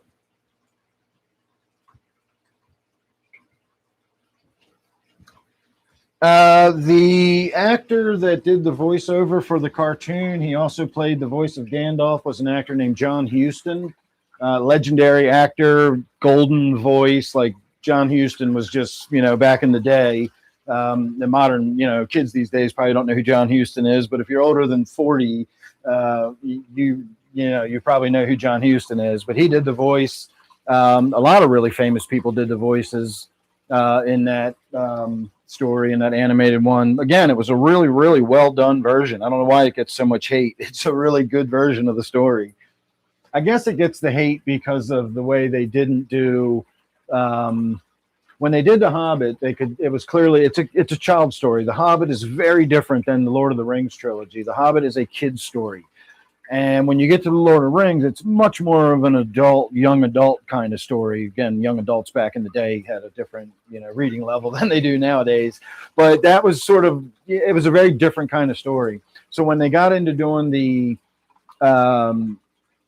trilogy, they didn't think a young child audience, because they were thinking about it as a children's story, and they just didn't think a child audience would sit through this long fucking 3-part, all complicated politics and maneuvering armies around, and so they did the Fellowship just to sort of get the story down, and so you knew what was going on, and they really kind of cut that up and abbreviated it, and they left a bunch of stuff out, and then they skipped Two Towers altogether because that's all the politicking and all the vying for power and moving armies around, and they jumped right to the action, which is Return of the King. Basic 3-part. You do the setup, you do the stuff in the middle, you leave everybody hanging at the end of that, and then you come back for the 3rd part, and that's where the triumphant finale is. And so they just skipped right to that, and they even abbreviated that because it's a lot of fucking story for a child's book, and so they kind of tried to make it for kids, never realizing like the audience was actually going to be an adult audience that was going to turn out to be pissed because they didn't make it all long and drawn out. So I really wish they'd have just done it all the way through and really done a good job on it, because they really knocked it out of the park on The Hobbit. The Seventh Day Cult? Not sure. I know Seventh Day Adventists, but I don't know. Like, that's a basic. Well, I guess it depends on how you define cult. The Seventh Day Adventists are similar to Jehovah's Witnesses. They both schismed from the same original group back in the day and kind of went their separate ways. So I don't know a lot about the Seventh Day Adventists, but if that's what you're talking about, I've heard of them, but no other. No, I've never played any Hobbit game or Lord of the Rings game. Zelda's my jam.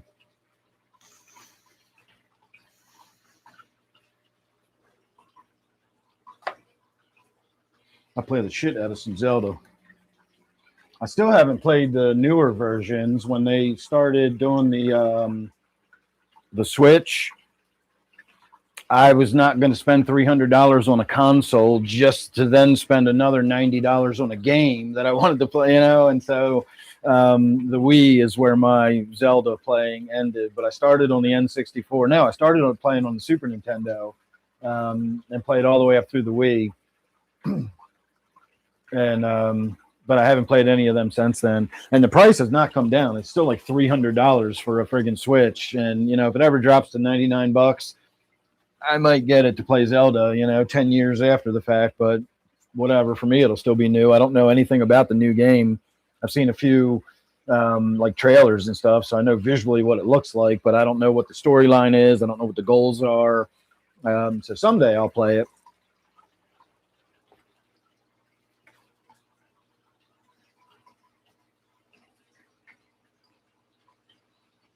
I've never actually played any PlayStation game ever. I've always been a Nintendo guy.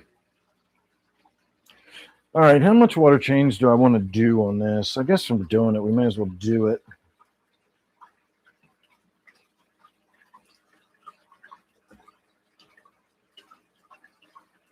I got a lot of this out of there the other night. I just heard my wife thumping her shoes down, so she's, getting ready for bed.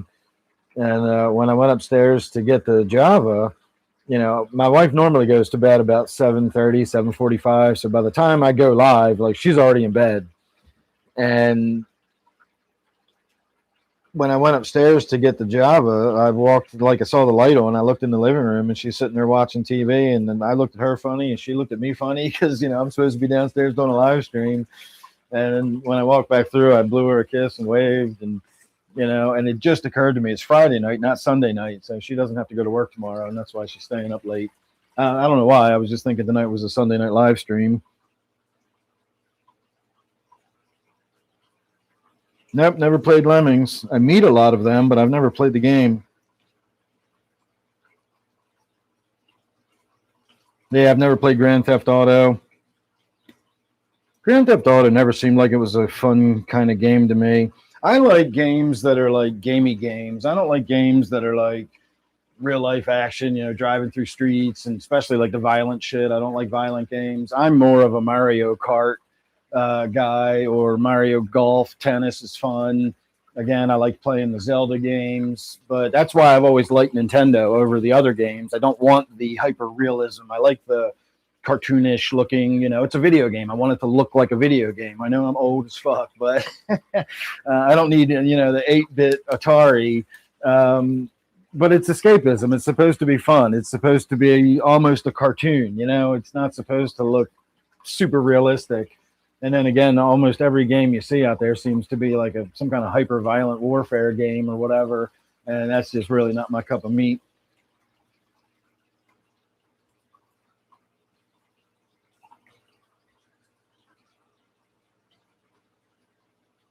Yeah, I am of the personal opinion, and I know this ages me or dates me because we all have a certain point in our life where we stop thinking anything beyond that is good. Right up until this point, everything was awesome and getting better, and then right after a certain point, everything sucks. Now, I'm not saying everything sucks, but for me personally, I think the N64 was just the best video game console ever.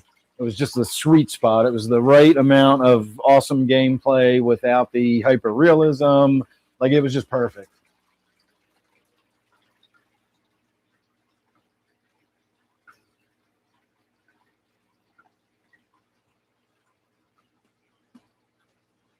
Well, as I suspected, we didn't really have to worry a whole lot about disturbing her feeding. I'm telling you, she was a garbage disposal in a previous life. She will eat that food until it's gone. She eats any food I put in there. She eats the shrimp that are in the tank. She eats flakes, granules. I'm sure if I had threw some live worms in there, she'd probably destroy live worms. She likes the Vibra bites. She'll eat algae wafers if I break them up small enough for her.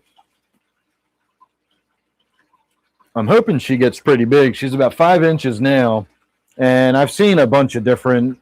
I've seen everything from 7 inches to 12 inches. So I don't know what she's eventually going to top out at.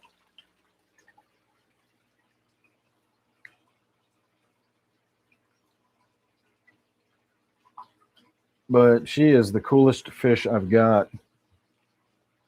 And she's the coolest fish I've ever had. And I've had some cool fucking fish over the years. I got some cool fish right now. But she is just amazing. And I'm going to say really easy to care for, too. If you've got the space for one, I definitely recommend them. You don't need to be a high-skilled fish keeper to keep them. I would say you need to be a reasonably experienced fish keeper. I wouldn't say that's a beginner fish necessarily. You have to pay attention to habitat, tank size. If you're going to have tank mates, you have to be mindful of what tank mates you put in with them. But as far as, they take a wide range of water. They're obviously very, very easy to feed. They're not finicky about what they eat. So all in all, they're just not a difficult fish to keep. And they're just awesome. It's a shame about the color. I'd like it if there was a little more pizzazz on it. I'm not one that necessarily has to have a bright, flashy fish to think it's cool. A lot of my fish have very subdued colors on them. But that fish, I don't know. It just seems like if it had more like dinosaur markings or stripes on it or something, it would look amazing. She does have a big spot in the middle of her body. I'm interested to see. Normally, when fish have markings on them, they start out fairly dark and compact, and as they age, they kind of expand and wash out. Think about when you write on a balloon and then you blow the balloon up. The writing goes from really crisp and dark to being all stretched out, and you can barely even see it anymore. Same sort of thing happens with the patterning on the fish as they mature. Same thing happens on reptiles. I've had a lot of snakes that were, just stunning when they were young, but as they got older, the colors kind of faded and spread out. So that's what I'm expecting to happen, but you never know. We'll see.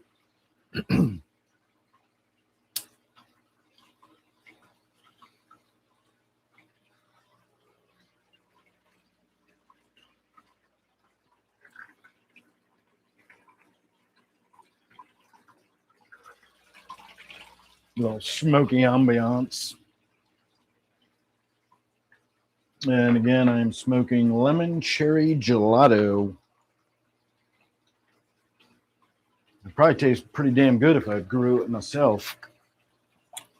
But that store-bought stuff, it's harsh.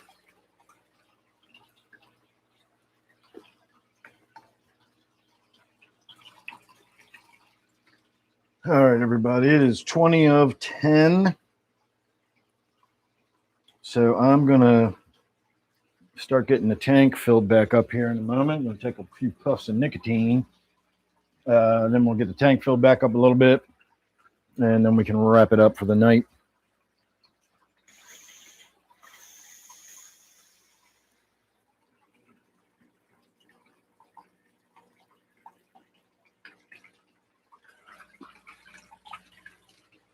There's some nicotine for you.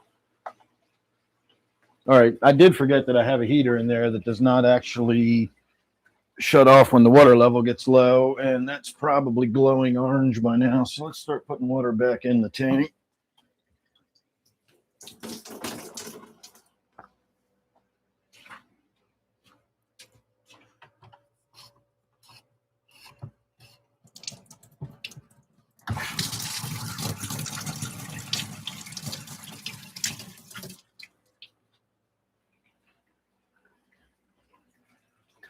All right, let's find out if that thing is glowing orange or not. No, I've only got it set for 75 degrees, so it's probably 75-degree air temperature in the tank. Well, I got a gun right here. Let's see what it says. The rock is 74.8. The heater is 75.7. So the heater's not even below the set temperature. So I could have kept draining it, but that's all right. I think that's plenty big enough of a water change tonight. I didn't need to do 100%. I just wanted to get some of that water out of there. It was just looking off. I don't know if it was, again, I don't know if it was cloudy or if it was getting green.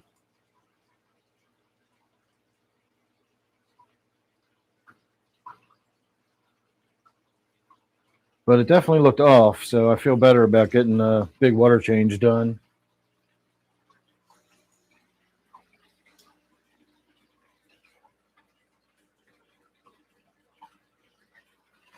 So I don't know what we're going to do on Sunday night. Again, I don't even know if I'll be here on Sunday night. If ever there's a night of the week that I generally don't feel like doing a live stream, it's usually Sunday. So we'll play that one by ear. But I am thinking that if we do any work on Sunday, it'll be to get in the 55 again and pull some more of that crypt out of there, or pull some of that crypt out of there. I didn't pull any out tonight. But we'll pull some of that out of there, and we'll do a big water change on that tank as well. And that's probably another one, honestly, that I could attach a couple of power heads in it and just pull the filter off altogether. I don't know if we'll do that on Sunday, but we'll see what happens. And again, we'll see, whether I'm even here on Sunday night or not.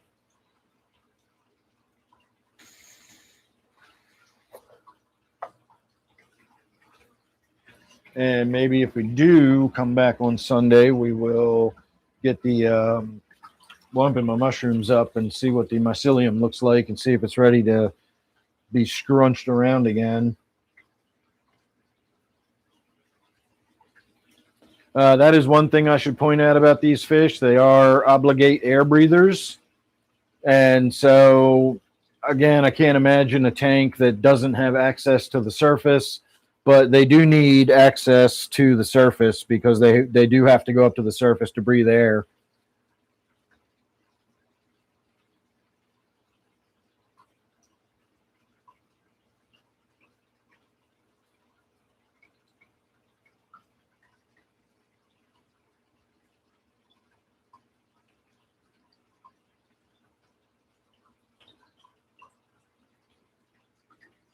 So, all right, let's have a look.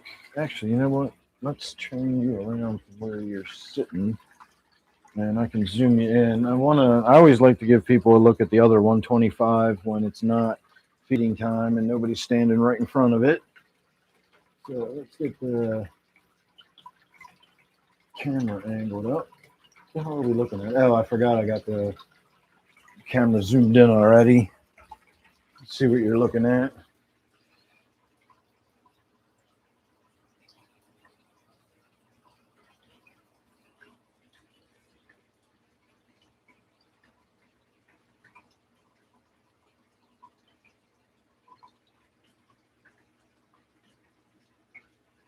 So that's what the silver dollars look like when they're not being disturbed, and I'm not feeding the tank or whatever. They just stack up and just chill out and hang out like that. They're so cool looking. And of course, with the disco light shining on them, you can see they look like police fish. Let's see if we can turn the spotlight on without freaking them out.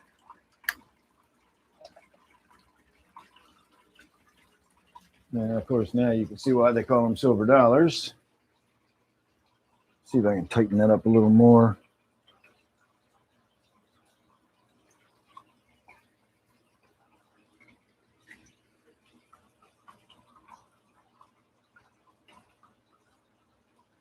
Sometimes it lets me go in really tight, and other times it does not. So that's as tight as it's going to get tonight.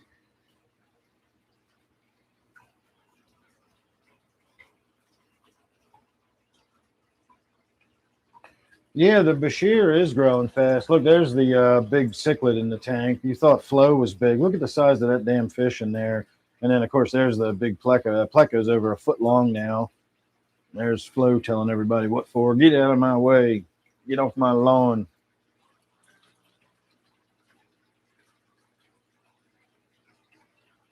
She used to be the big fish in the tank, and now I've got silver dollars in there they probably don't weigh as much as she does because they're so slim. But I swear those big silver dollars are as long as she is now, and they're definitely taller.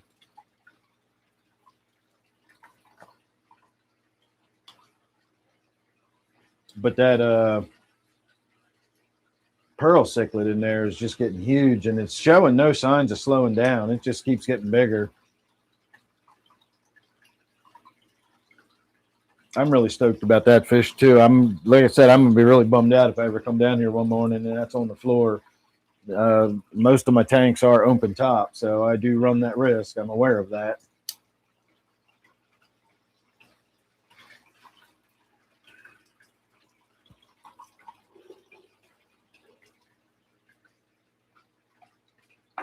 Smoky ambiance.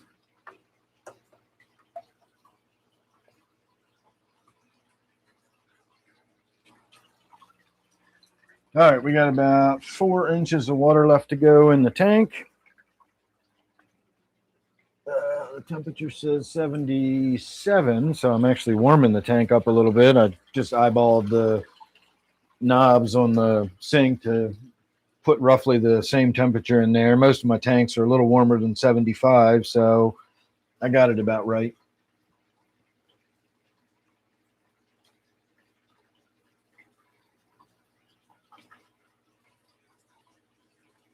Oh, look at that. We made it till 10 o'clock after all. I didn't know if I was going to go that long tonight, but by the time we get this tank filled and I get out of here, it'll be 10 o'clock. Oh, I definitely got duckweed in this tank. Let me see if I can get that out of here while we're standing here. Hang on, let me unzoom you a little bit before I turn the camera around.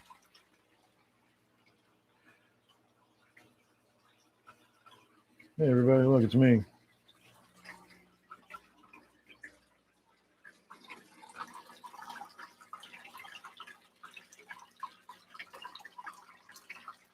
All right, let me find that net again. Although this net's probably got duckweed on it too. Let me go get a different net, smaller one.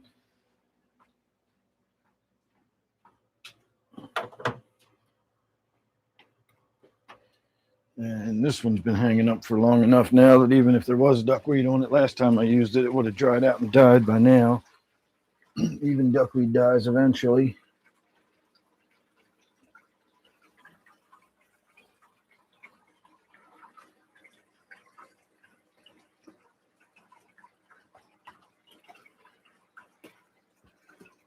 Well, I feel like that's all of it.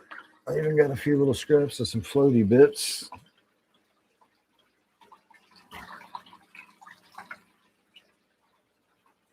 Let's see. Nope, that's not all of it. I'm telling you, this duckweed is insidious. I think that's another little piece over here.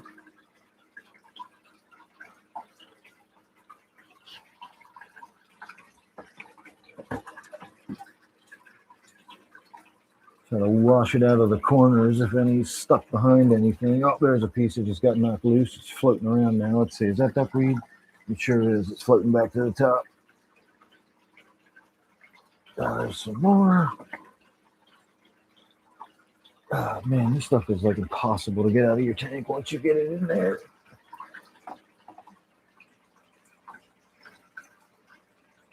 Well, oh, there's more right here too. Damn, like these are real straight up pieces. A lot of these pieces are tiny little things that I'm not even sure if it's really duckweed. It's just little green bits.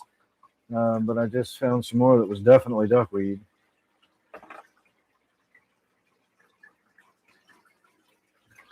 It's probably still on the handle, and as the water floats up, I'm slowly depositing more and more as I get it out. I do believe that's all I can see. All right, I'm going to call that, I'm going to call that good. I'm going to call that good. And hopefully we won't get any more duckweed in there because I don't want duckweed in that tank. And once you let it get established and they're really in there, it is tough to get out.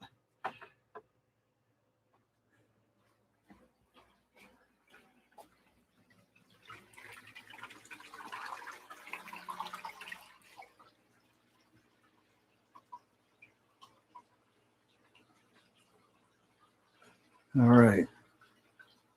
Just checking, see if I got any comment updates.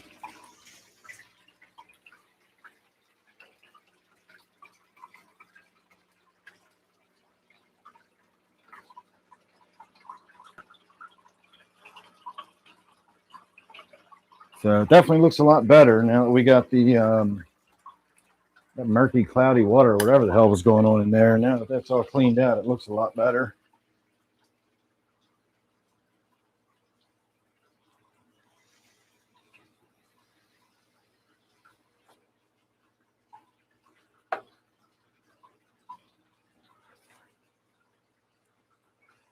I'll have to look at my average view duration for tonight's stream. See how many people I've had turnover. I felt bad. I looked at the stream that Steve and I did, and my normal view duration is like 12 minutes or 13 minutes. If I have a really good night, sometimes it's 15 minutes is the average duration. But this live stream I did with Steve, the average view duration was only 7 minutes. I thought, oh, that's sad.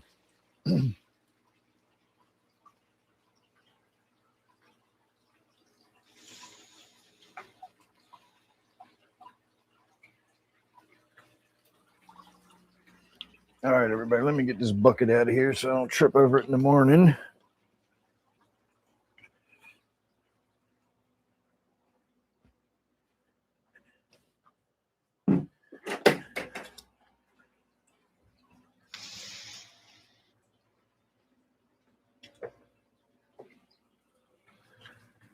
So I guess I'll say any last thoughts. Doesn't seem like anybody has any current thoughts, so I don't think there's going to be any last thoughts. But I will say, any last thoughts or anything before we wrap it up, everybody? I'm not going to spend any time hanging out in front of the camera or anything. We're just going to get the tank topped off and call it good. So we got another minute or two before the water's up, and I got to get the hose put away and whatnot. So you got a couple of minutes to say goodnight or ask any final questions or et cetera, et cetera.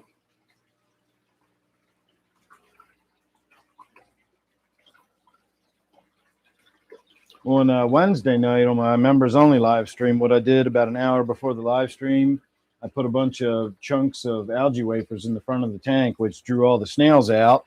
You can see a bunch of snails down there now. They're eating the pellets I dropped in there. But once I got them all to the front of the tank in a big pile, I went in there and vacuumed them out, and I got a bunch of snails out of the tank that way. So I thought about setting up a snail trap and collecting them, but I think it's easier just to throw some algae wafers in the bottom, let the snails huddle around, and then just vacuum them out real quick. So that's probably what I'll do from now on, just to keep the snail population under control in this tank. All right, I think we can call that filled.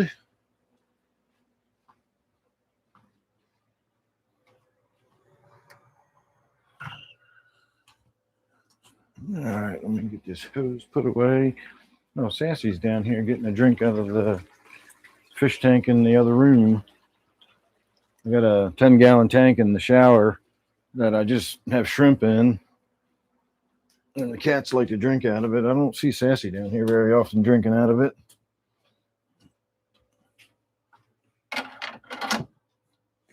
But she is tonight. All right, let me put a lid on this bucket of Java moss in case anybody emails me about it. If not, that's going in the trash.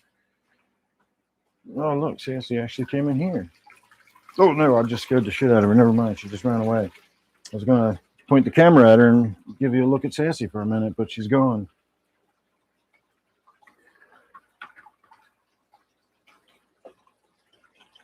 All right, we'll get this light put back in place. And I'm actually going to remember to turn it off tonight. Usually forget to turn it off after the live stream. All right, everybody, there you go. All done for the night.